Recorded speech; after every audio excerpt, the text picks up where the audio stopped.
All right, good afternoon, everyone. We're right at 12:01, so we want to be conscious of everyone's time and get things rolling. Welcome to today's CNRAC conversation, the power of people, the expertise and workforce capacity needed to support DCNR's mission. Before we begin, please note that we are recording this session, so by participating, you are agreeing to be recorded.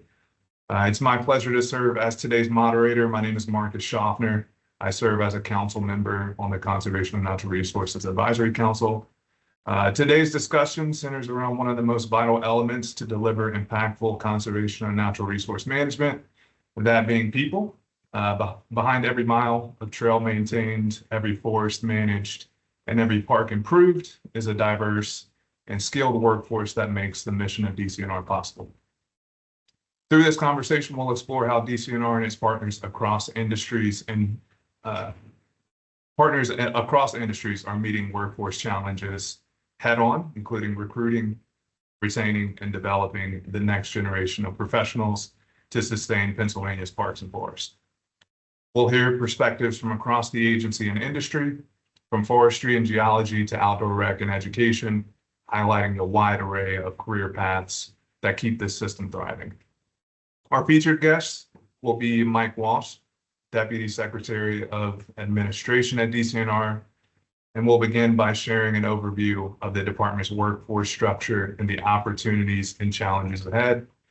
We'll also be joined by several voices from within DCNR and its programs, including the Outdoor Corps and DCNR's intern program, along with industry leaders representing forestry and outdoor recreation sectors.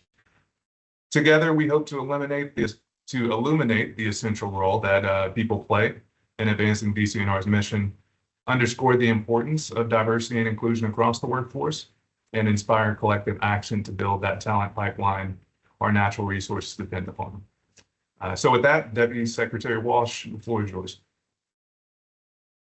Thank you, Marcus. It's great to be with all of you today. Welcome to DCNR, and welcome to this really, I think, informative lunchtime conversation. I have had the honor for the last 10 years serving as one of the 3 deputy secretaries here at DCNR. We're going to talk about that today.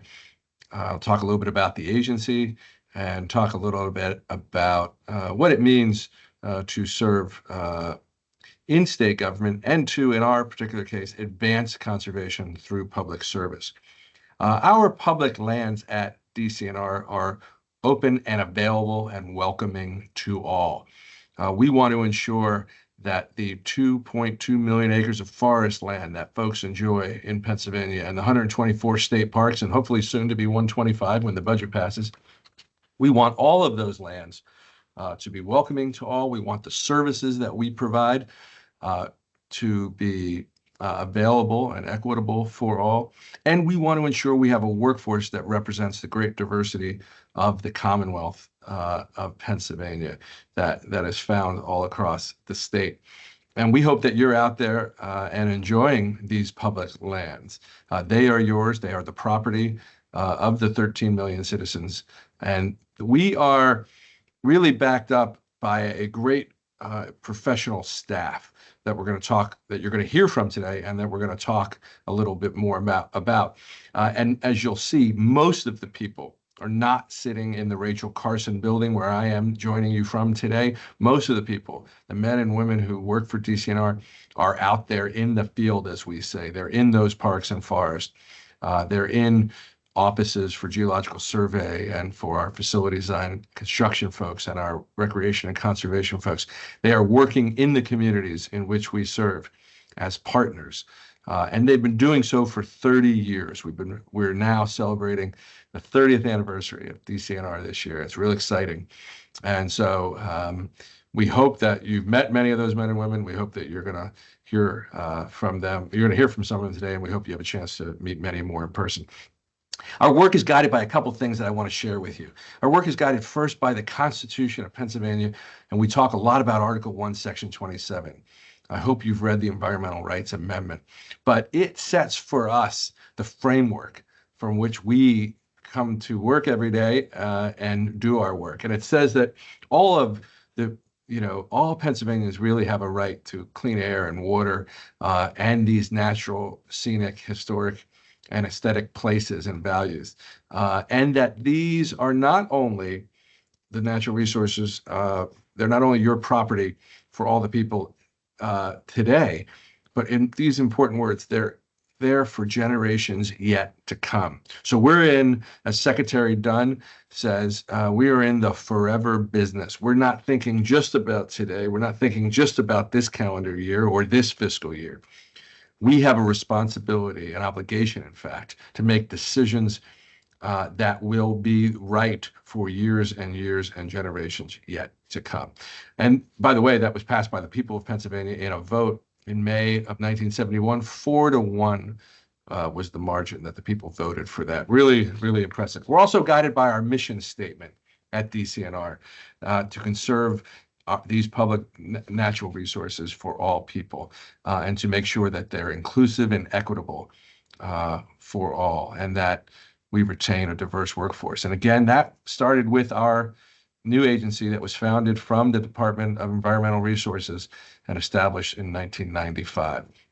A long history at DCNR that goes back all the way to 1836 with the beginning of the Geological Survey, and goes through so many transformations. Not only has the Commonwealth changed with clear cutting and with natural resources being exploited by business, so too did the agencies that protected the natural resources evolve and change over the years. And we point to a couple men and women who are kind of our North Stars. They're the people who we still draw inspiration from, and that we still use as kind of our guiding models. And one of them is Gifford Pinchot. My dog is named Gifford after Gifford Pinchot, and Gifford Pinchot is a state park here in Pennsylvania, and it's a state forest here in Pennsylvania. But nationally, it's a national forest too, and there's Gifford Pinchot found all over the United States. He is someone from Pennsylvania who Theodore Roosevelt appointed as his first chief forester of the U.S., comes back to Pennsylvania. He is the Commissioner of Forest and Waters. So he's the Cindy Dunn, the Secretary Dunn of the 1920s, and he's elected governor of Pennsylvania in 1922. Please read more about Gifford Pinchot. Read more about Myra Lloyd Dock.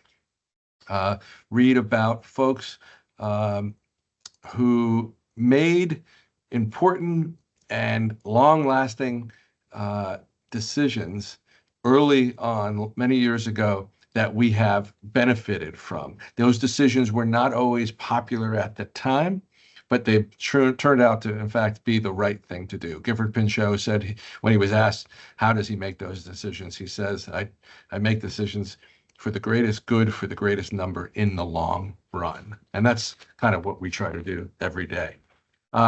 When we look at the organizational chart at DCNR, this gives you a sense, as those who are thinking about a career in public service, a career in the Commonwealth.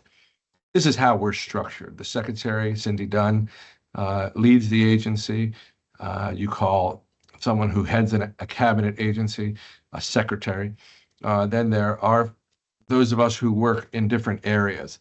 And the largest by far is the Deputy Secretary for Parks and Forestry, John Norbeck, who oversees all of those state parks and state forest, and the facility design and construction folks who make the critical infrastructure investments and improvements to our public lands. And then Claire Jantz, Dr. Claire Jantz, is the Deputy Secretary for Conservation and Technical Services. The Geological Survey, going all the way back to 1836, is in there, as well as Bureau of Recreation and Conservation, which you, again, hear more about today, but they invest 60, 70, 80 million a year in our cities and towns and townships to invest in our public lands. On the admin side of the world, that's me. I've been in state government about 26, 27 years. Did my undergrad at St. Vincent in Latrobe, graduate work at Carnegie Mellon in Pittsburgh, and always knew I wanted to be in government. Always knew that I wanted to be involved in public service. And that's what you'll find as you meet the men and women of DCNR. They are committed to conservation, and they come to us through really, really different ways. And we have a really professional workforce that I want to show you here. We have 1,421 full-time positions that you'll see on the next chart, and 1,500 wage positions. These are seasonal workers. I like to say that your job is what you're doing now. Your career is the summation of, the longitudinal approach to lots of different jobs. But a calling is really what you're passionate about. It's what inspires you to kind of get up every day, put on the uniform if that's what it is, put on a shirt, a tie, get dressed and go to work, full of the desire and the passion to serve others. And public service is a calling. It is in many ways more than just a job, and what you have is the sum value of a really important career choice that you're making as you're thinking about public service. And I mentioned earlier that the folks in the field far outweigh the folks that are here in the Rachel Carson building.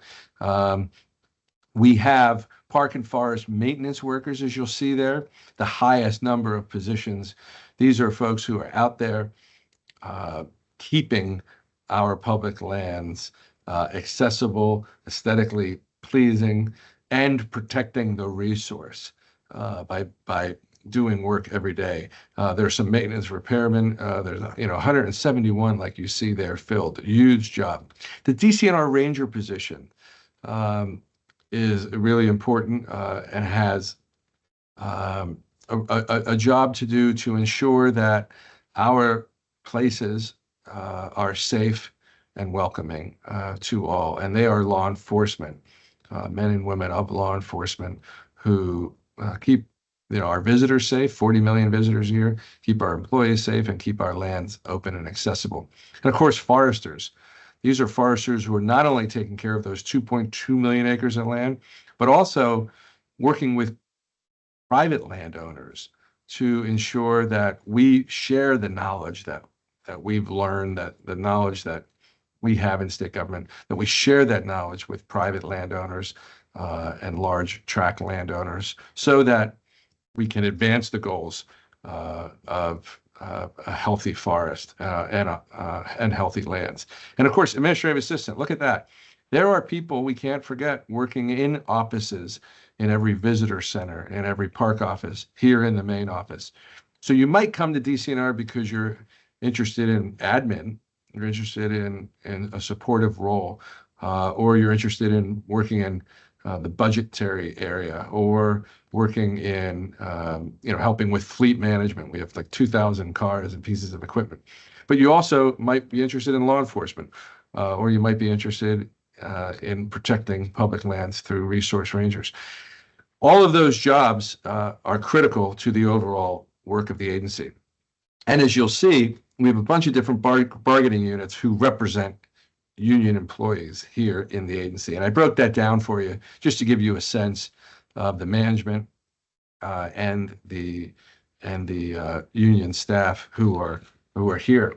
Something before we leave that slide, I just want to talk quickly about Doc Goddard. If you ever hear another name we hear often is Maurice Goddard. They call them Doc Goddard. He's the kind of father of the state parks. He put something like 35 new state parks in during his time as Secretary of Forest and Waters. And one of the things that's really interesting is that he made our workforce civil service workforce, meaning that we have a professional group of people who don't change every time there's a changing of the guard, every time a governor changes.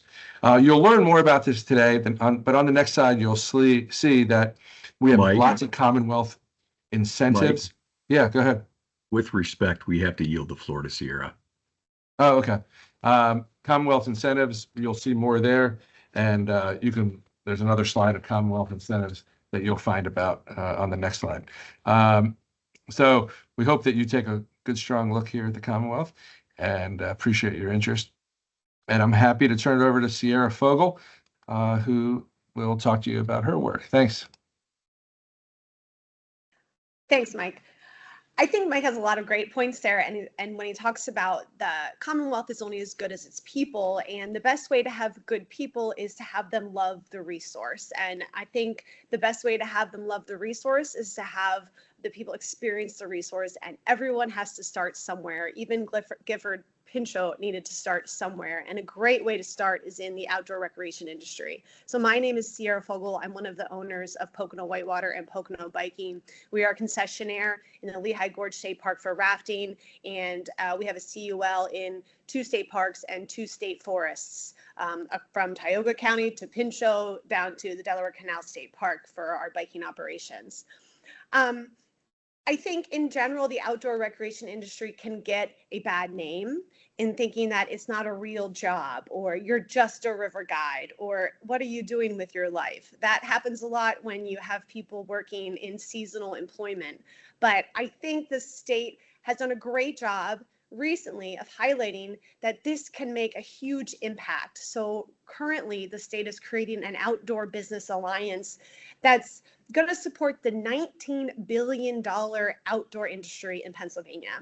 That's a huge number. And that industry supports over 168,000 jobs. And so all of those seasonal employees and all of those people that don't have real jobs, there's a lot of them. It's not just a couple people. And so there's a lot of benefits and a lot that we can get from these people. And one thing to keep in mind when we're talking about workforce challenges and opportunities is that when you become a river guide, or you come work at Pocono Whitewater or any guide service, you are learning valuable skills that can be translated to DCNR, to forestry, to wherever you want to go in life. We take 16-year-olds, 17, 18, 19-year-olds that are in their shell, don't know how to talk to people, and we put them in charge of 120 guests of all different backgrounds, all different religions, races, all different states, geographic locations. And we teach them not only how to show the guests a good time, but also ensure their safety. And so when you talk about guiding, you're talking about potential employees that are for the state that are learning public speaking, time management, problem solving, confidence building, logistics, and they're doing all of it in an ever-changing environment. So you also have water levels, rain, people, right? All of these factors that are very hard to control, and you're putting them all together, and you're helping young people to learn all of these skills that then they can then use to translate into jobs elsewhere. Or lots of people also continue on as a guide through seasonal operations, from the ski area to the rafting companies or whatever, works for them. So I think on this whole call about workforce, it's just making sure that we're keeping in mind that the workforce looks different everywhere, and a lot of different things can be a stepping stone. So seasonal jobs cannot be discounted because they can provide really, really good candidates to get people that love the resource, love the Commonwealth, and can come make a career at DCNR and bring a perspective that others don't have. A lot of our employees do now work at DCNR as rangers or even volunteers, or various ways that they've taken their jobs, even park managers, from just a lover of rivers and bike trails, and turned it into wonderful things for the Commonwealth. I will give the rest of my time to the next speaker. Thank you. Thank you, Sierra. You were very efficient and really considerate. So I'm Thad Taylor. I'm a forester and director of corporate strategy with Foricon Incorporated. We're a 71-year-old professional forestry and consulting and timberland appraisal firm. We've got 38 full-time staff and 5 offices across Pennsylvania, Western New York, and Central West Virginia. One of my roles with the firm, in addition to timberland appraisal work and land management work, is also I'll do some advisory and forest economics presentation work for small publicly traded companies, some banks, and some state agencies. In addition to that, I handle the recruiting for our firm, and that's why I'm talking today briefly about some of the challenges and opportunities we see or continually face when it comes to working and hiring and staffing in a rural area. And that is, we are constantly looking for additional forestry school graduates to work in our operations, which happen to be rural. And in order to find people who want to live and serve clients in these rural areas, we are constantly up against one of the realities of population demographics, and that is now around 14% of the U.S. population lives in rural areas. The remaining 86% lives in metropolitan statistical areas. And 97% of the acreage in the United States is considered rural. So there's a big asymmetry between the acreage that needs to be managed and where the population of the United States lives. And that does not only impact our firm, it impacts all of our competitors and frankly every farmer in the United States. And that trend of general urbanization has continued fairly steadily since about 1920. So one of the things that we do to meet that challenge is we have fairly creative advertising, recruiting, and brand presence on social media. One of the opportunities that a new student coming out of college gets to enjoy working in natural resource management is that there's an asymmetric benefit now compared to say 50 years ago, in that all of our nation's wood fiber, setting aside our food for a second, but our firm is involved in managing forestry and natural resources. All of our nation's wood fiber comes from that 97% of the nation that's made up of rural, that contains only about 14% of the population. And as that trend continues, every forester, forest technician, and conservation technician who either works for us or works for another provider of these services in a rural area is going to end up managing more acres per forestry employee over time. And that has a big impact on not only where our fiber comes from, but that's also where our clean water comes from, because most of the clean water in a lot of the reservoirs that feed cities, they're forested reservoirs. So really over time, a person gets to have an asymmetric impact in addition to enjoying a really healthy outdoor environment, lifestyle, and connecting with the rural communities. So that is our opportunities and challenges, not only at Forecon, but also in any rural forestry consulting throughout the U.S. I will yield the rest of my time to the next person. Right. Hi, I'm Gail Blackmer. I am the state geologist and the director of the Bureau of Geological Survey in DCNR. So I followed a really circuitous path to get here through academia and the environmental industry. But out of all the places that I've worked, there's no place that I would rather be than here with DCNR. I started as a geologist one, and I held every position that our bureau offers up to director. I have a PhD, but that is absolutely not a requirement. We have people on the staff who have bachelor's and master's and PhDs. We have in geology, we have also administrative staff and clerical staff. We have GIS people, and we have a librarian. So we have quite a variety of people who work for us. This is an amazing time to be a geologist.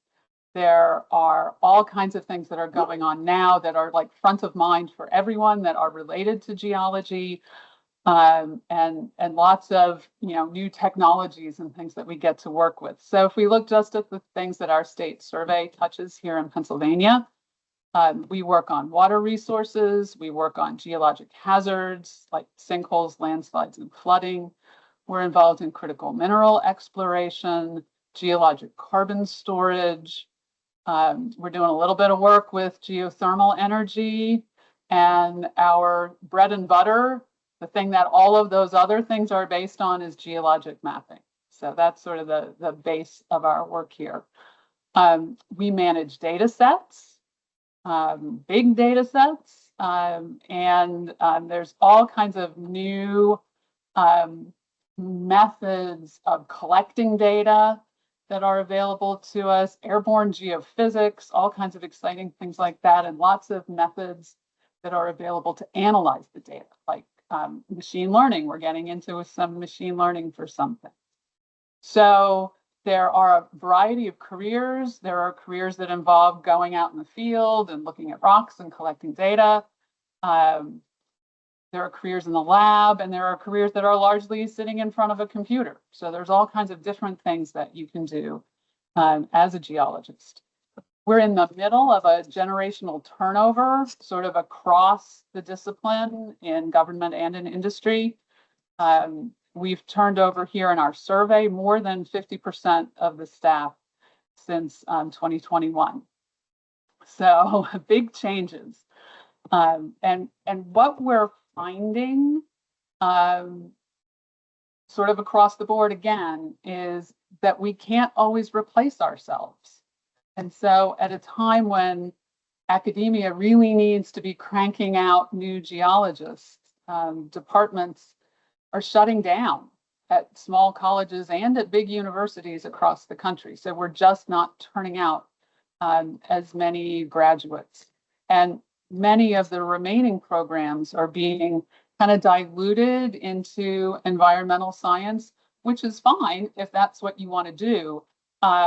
But those students often lack the necessary core geology competencies and skills that those of us who want to hire actual geologists need. So it's a challenging time in the marketplace, but the message is that there's a lot of work out there. So if you're coming into the field or you're looking for something to study, this is a viable alternative.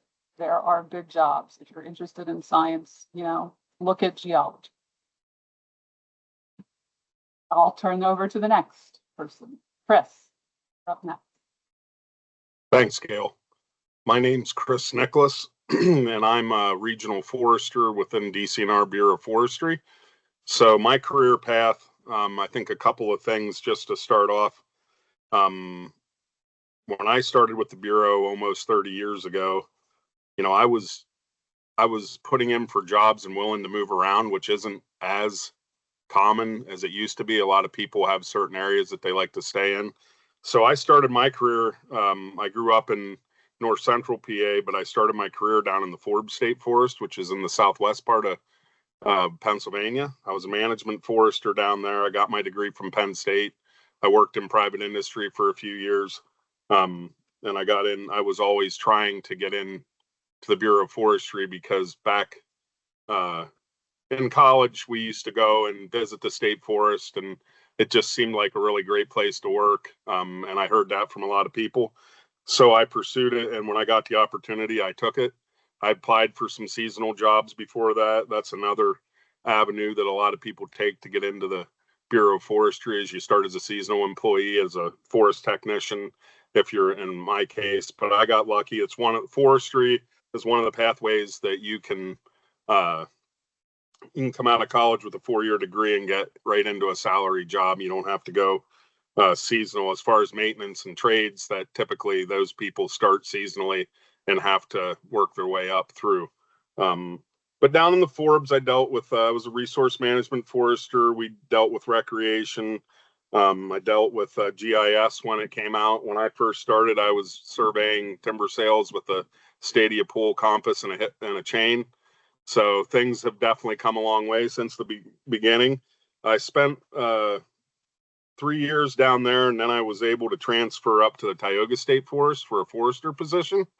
And another management forester, GIS coordinator. I did a little work with recreation, but a couple of the things that I started to get involved with a lot there was deer management started to become something that we were able to get more involved with on the state forest when we were able to start with the deer management assistance program. And so I helped a lot to generate some of the data collection and monitoring that we did with that. And then the regeneration program that we have in the Bureau of Forestry, I worked a lot with that. And I did that for several years. And then I was promoted to the resource management ADF in the Tioga. And there I supervised all the resource management, foresters, oil and gas, recreation, and we had a regeneration crew that managed our deer fence program and maintained our fences and whatnot. So I did that for about another 4 years, and then I got promoted again to the Susquehannock State Forest as a district forester. 265,000 acre state forest in Potter County, and McKean County was our area. Most of the land was in Potter. We had the largest timber management district in the state forest system, managed that for 15 years. One of the things that happened towards the end there was the ATV pilot, the Push for Motorized Recreation. I worked a lot with that, got that program up and running locally in a 4-county area: Potter, Clinton, Lycoming, and Tioga County. And then I was promoted to Forest Field Operations Manager or Regional Forester for the simple title. That was almost 3 years ago. So now I supervise 10 forest districts across the state in the northern and western parts of the state. And I'm sort of a liaison between our central office staff in Harrisburg and our field staff. And then also in reverse, I'm the liaison from central office out to the field. So we kind of lack that connection. That's kind of my career path. I guess kind of some of the highlights of that, a lot of change happened there. You got to be open and adaptable for that. There were a lot of, programs that as they were changing that I got to be involved with. So, getting involved in committees and development of stuff and having a desire to do that, I think is a great way to enhance your career. The other thing to go on what Gail was talking about with one of the challenges we have is in our we're not getting as many forestry graduates out of colleges. So Thad kind of mentioned to it. So we're actually right now, a lot of kids are getting into environmental science and wildlife technology and not into forestry. And we're not sure what's causing that. We're trying to get out and do more school programs and talk about the forestry profession and stuff around the state. But those programs don't provide you with the core classes that you need to be able to be a forest manager. So like Gail was saying with the geology, you need to have some core classes. So that is one of the issues that we're facing in forestry is there's not as many graduates as there used to be. And we're trying to get more people involved in the, that want to get into the profession and go to college and get a degree in forestry. I'm suggesting to as many people as I can get contacts with and in academia that maybe colleges need to look more at forestry degrees with more minors in them, like wildlife or fisheries or geology even or something, because we do a little bit of everything. That's one of the things that's unique about forestry. It's not just, the work we do puts habitat on the ground and does a lot of things that that the other professions may be the manager of it, but we get the work done. So thank it's you, kind of Chris. cool. Appreciate it. Yep. We will turn the floor over to Mike P. All right. Hello, everybody. Thanks for having me. My name is Mike Piaskowski. I'm a director of the Pennsylvania Outdoor Corps program, which is a program of the Department of Conservation and Natural Resources. We are Pennsylvania's premier youth conservation work skills training program. We employ young people ages 15 to 25 to perform conservation, outdoor recreation projects in Pennsylvania's parks, forests, and public spaces. And there are just a couple slides on the screen, and my background behind me is actually an extension of the photo in the bottom right here. You can see the dooring kind of behind me here, if I can get off side kind of.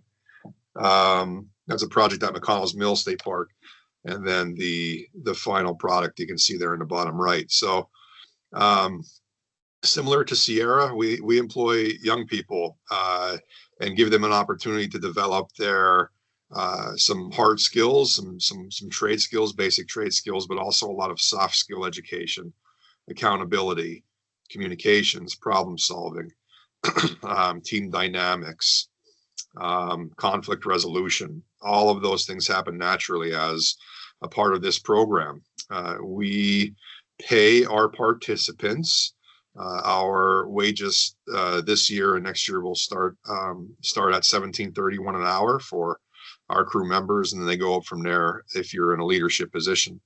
We have two main components of the program: a youth program serving ages 15 to 20 or 15 to 18, and a young adult program serving ages 18 to 25. And our focuses, the goals of this program are to diversify DCNR's workforce, engage the next generation of conservation leaders in Pennsylvania. And we do those things, I think, pretty well. We have 64 people right now hired from the program into the department. They're not all still with us, but 64 alumni of the Outdoor Corps have come into DCNR throughout its 10-year history, celebrating our 10-year anniversary this year. And I think that number is pretty significant. I think other than probably Penn State, our program is probably the kind of chief point source of staffing people into DCNR. And we're doing everything we can to increase our service, increase the number of people that we're impacting, and increase the number of people that are gaining jobs, not just in DCNR, but also in the conservation field at large. Folks from the Outdoor Corps can now be found in the Forest Service, conservation districts, private industry, land management companies, land trusts across Pennsylvania and beyond. And we're very proud of that. And we now are to a point, being 10 years into this program, where we have alumni that are in management positions in organizations that are now bringing on younger alumni from the program, which is really, really cool. We have aspects of not just project work, but also environmental education mixed in throughout the year, and lots of professional development opportunities, from job shadowing to job fairs, resume development, and some certifications mixed in as well. So we're really trying to set people up for success when they leave the Outdoor Corps, to be competitive in the job market when they go. Our other aspect of our program is our young adult program that serves ages 18 to 25. And if folks are interested, applications are open. If you go to the Student Conservation Association's website, there are fielding partner for this program right now. DCNR contracts with SCA to deliver this program in the field. Applications can be found if you just kind of sneak around through back doors right now. We're finalizing links on the official Outdoor Corps application site. But if you know young people that are interested in working for us, the young adult program is 9 months long. Engagement starts around February, March, and ends around Thanksgiving. And the youth program, 15 to 18-year-olds, is a summer youth program. We look for crew members, also crew leaders, and crew leaders can be any age over 21, as long as you've held a driver's license for some time. This is a great job for leadership positions, for school teachers, for senior citizens, for anyone that has, in the summertime in particular, their summers off that they can put towards the program. There's tons and tons more to talk about. We could not do this program without a whole village of people. You can see some of the logos here on the screen of our primary partners that help us field this program. And there are many, many more people behind the scenes that help create these experiences, these formative experiences for these young people. We're super proud of the program and super proud of our alumni that have come through. And with that, I'll kick it over to Quinn Heist to talk a little bit about his experience and where he's at now. Awesome. Thanks, Mike. So like Mike said, my name's Quinn Heist, and I am a staff member on the Pennsylvania Outdoor Corps. I'm also an alumni of the program. So I'm just going to tell you a little bit about my experience leading up to the program and after that, and how it's helped me kind of in my career choices now. So I am someone who went to school, to college. Not all members on the Outdoor Corps go to college. Some just go right into the program. Some do go to school beforehand. But I graduated college and I was looking for jobs. I knew I wanted to work in the outdoor field. So I applied. I kind of struck out with a bunch of careers. I didn't really know how to go about getting a job. Maybe I was applying for the wrong job. Eventually, I got a job in sustainable agriculture as a research assistant. And that was a great position, but it really wasn't what I was passionate about. I knew I wanted to work outside, probably in a state park, but I just didn't have the qualifications, the skill set, the soft skills to go about getting those positions. And that's when I came upon the Pennsylvania Outdoor Corps. I applied and I was a member on the young adult crew. It was a roving crew, so we'd go and stay in state parks for 8 days and then have 6 days off in between. And through that, I got to interact with a lot of DCNR and conservation employees throughout the state. I got to network with them. I got to learn about the different positions within state parks and which ones that I might be interested in. Through education days, I found that I was really interested in education, really interested in the impact that it could make, and all the good work that the educators in DCNR were doing, and just learned a bunch of different skills along the way. During my time in the Outdoor Corps, I got trained on chainsaw, so I got a chainsaw certification. I got certified as an applicator for pesticides, for resource management to control, unwanted invasive species in the state. I learned a lot of great trail skills and working trails. So I was a member on the crew for my first year, and then I ended up leading a youth crew during that year. And then after that, I was the leader of the resource crew for another year and a half until I came upon a job at Little Buffalo State Park as an environmental education staff member. I applied for that, which I wouldn't have been able to do with the Outdoor Corps, because I learned how the system, the public application system for the state worked. I, met staff at Little Buffalo State Park, so I knew what I was getting into, knew what I would experience when I got the job, and I had the skills to do the job after I got it. So I was an educator at Little Buffalo for a season, and then moved over to another education position at Memorial Lake State Park until a staff position came up with the Outdoor Corps. And I knew I had to jump on it because I feel like I spent a lot of the time as an educator talking to young people about how I wouldn't have been in the position if it wasn't for the Outdoor Corps giving me the experience and the confidence to apply and get into the state. So it was a great experience, and I would encourage anyone who knows a young person who's interested in conservation to apply. I'm glad I did. So, thank you. All right, I'm next. Hi, everyone. My name is Christy Hirsch, and I'm the HR manager for DCNR. And I was asked to just take a couple minutes here today just to talk about one of the things that I love most about my job, and that's the internship programs that DCNR offers. DCNR has quite a robust internship program.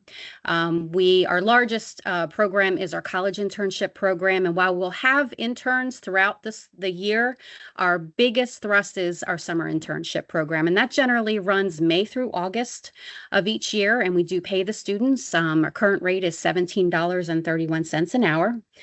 So we have a nice competitive salary. Normally, we employ anywhere from 80 to 100 interns each season. And this is in a variety of locations across the Commonwealth, in a variety of college areas, to include environmental, natural sciences, parks and rec, forestry, geoscience, geology, grant administration, fiscal side of things. So we have opportunities for everyone in every location of the state, which is great. I mentioned that our program was pretty robust. We bring the interns in at the start of the program for an orientation. We run different tours, Capitol tour, meet and greet with the secretary, and then we close out the season with resume and employment training that we offer all of our interns. We generally, we're planning on posting, we'll see what happens with the budget this year, but we generally post these positions anywhere from like the December through February timeframe on our employment website, which is on the bottom of this slide. These requirements are basically a current full-time student enrolled in a bachelor's, associate, or a 2-year tech program, or advanced graduate degree, freshman year completed, good academic standing, and either Pennsylvania residency or enrollment in a Pennsylvania college or university. So that's that program. I did want to mention briefly the high school program. This is a reasonably new program for DCNR, students age 16. So this is generally juniors and seniors. It brings them in to explore career fields and areas of interest, kind of helps them define their career goals. That also is a paid internship at $17.31 an hour. We post these positions, and they run generally for the duration of the school year. So right now, with everything going on with the budget, you're not going to see any of these postings right now, but definitely they're all posted on the employment website. And just to kind of close things out, we also the Commonwealth offers fellowship programs, and they're run by the governor's office. Different fellowships that last a year or two, which are similar to internship programs, and they're also located on that website. So I'm going to go ahead and end it there, and thank you very much. Hi, everyone. My name is Peter Spadero. I am an Executive Recreation and Sustainability Coordinator in the Office of Conservation and Technical Services, which is in our executive office. And that is my title, but my position is actually an executive assistant to our wonderful Deputy Secretary, Dr. Claire Jantz, who is our Deputy Secretary for Conservation and Technical Services. And I started my job with DCNR as an intern in the program that Christy was just talking about. So I started with DCNR when I was a senior in college at Messiah University, and I was an engineering, scientific, and technical intern.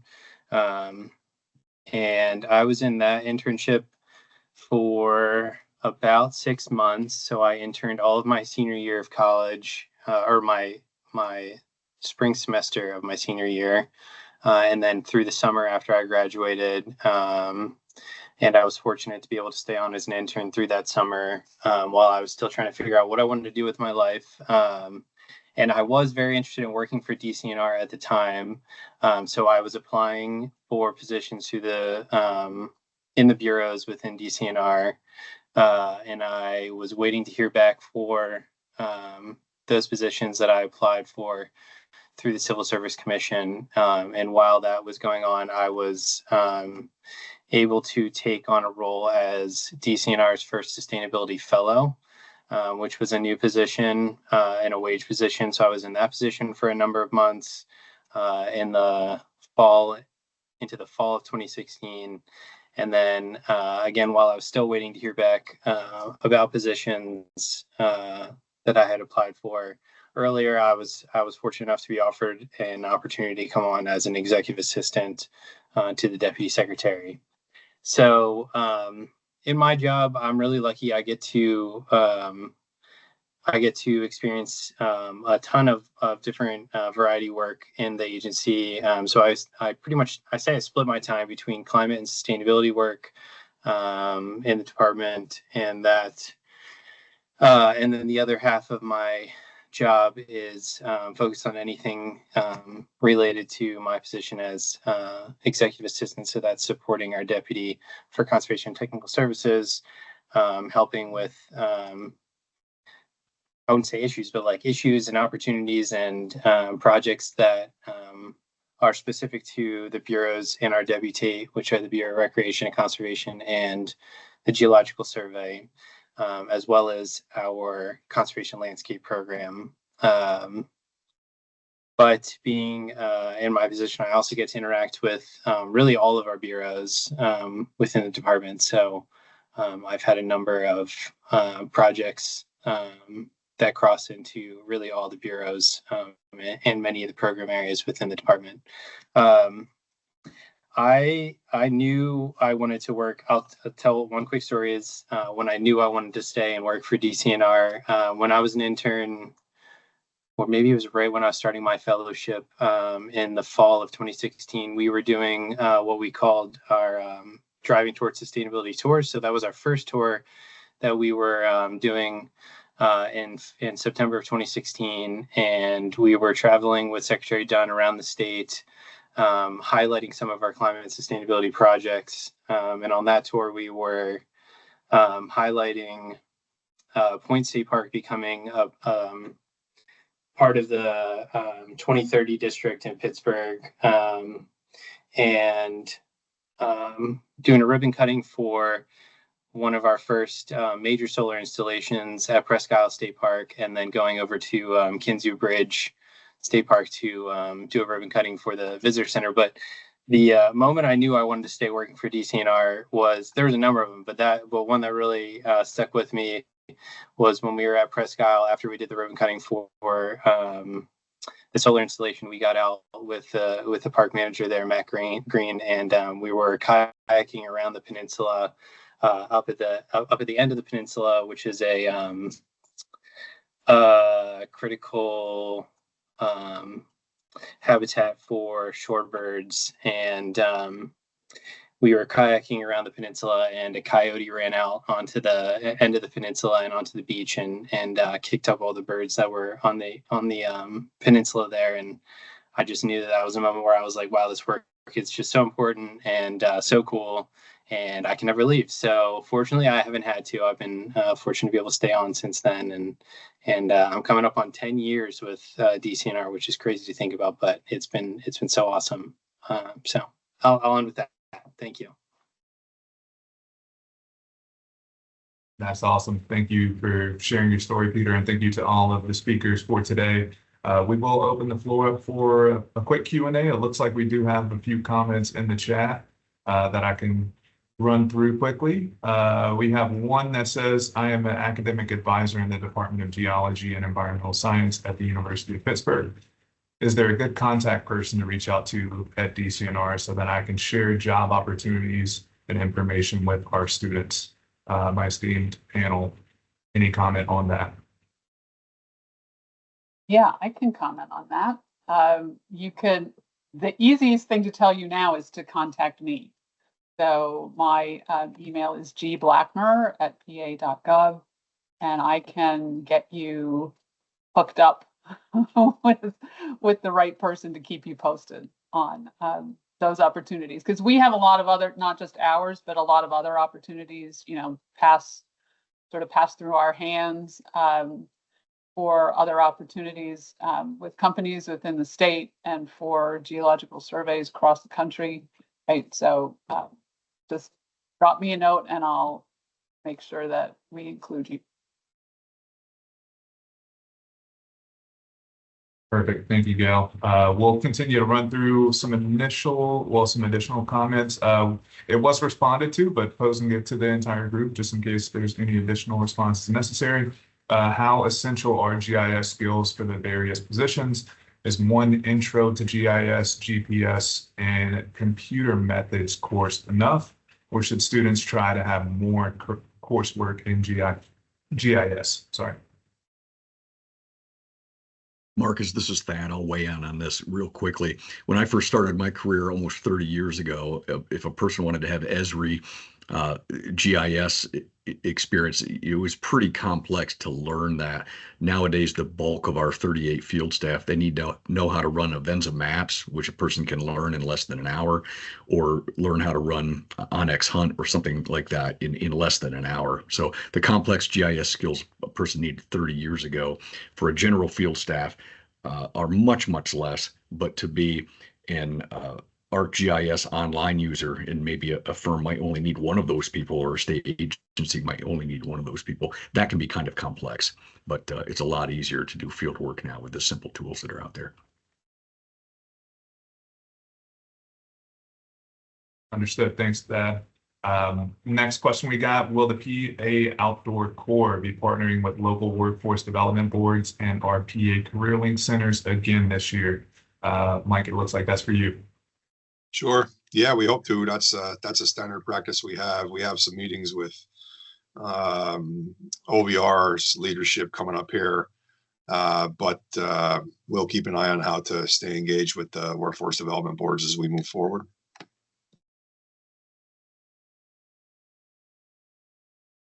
Thanks, Mike. I'm working my way to the end of the question list, but looks like a more complex question here. To build pipelines or scale to sustainable careers, we really need to start in high school or middle school. Besides the internships that Mike and Christine mentioned, what other supports is DCNR building for K-12 partnerships? A few examples listed, such as apprenticeships, career panels, job shadowing opportunities, training for industry, recognized credentials that are accessible for high schoolers. Looks like this should be open to the entire group. I can start off the conversation on this. I can say that we do have job shadowing opportunities. We do them quite frequently and are doing them even more. And that's basically different than an internship. It's maybe 1 or 2 days or a few hours where a student could be any age really comes in and is shadowing another member of the staff if they have an interest in something. It does require child clearances for that person that student is going to be with if they're under the age of 18, but we do offer those opportunities. We're also always willing to, because I completely agree with the K through 12, we got to get these students early so that they're aware of these careers. So we also are open to going out to schools and doing presentations. And I know that is happening in the field. I know that we have students come into the parks and forest districts, and they're also going out at times. So I'll open it up to anybody else that wants to comment. Just to tag on to what Christy said, I would say locally, we are very open to the same, working with the schools, coming out at different times in elementary all the way up through career days for juniors and seniors. So work with your local forest districts or state parks and contact those park managers. And I'm sure we'd be more than happy to come out and give programs on that. We're trying to do more of that. Yeah, thanks, Chris. I would just reiterate that and say, bring ideas, request invitations to us. From the Secretary Cindy Dunn, and all of us at DCNR here in central office or across the state would be more than happy to do whatever's asked of us. I've spoken in school districts this year, colleges in the past.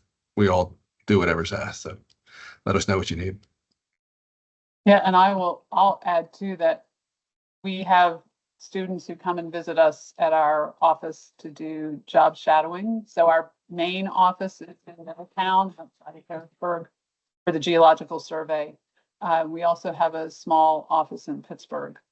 So we do have high school students who come occasionally. A lot of times it's college, but we do have high school students who come, and we do a lot of outreach programs, educational programs at elementary schools even. So we have kind of canned programs that we're able to do. We pretty much wait until we get invited rather than going out and soliciting because we have limited time. But yes, those things are very important to get started early.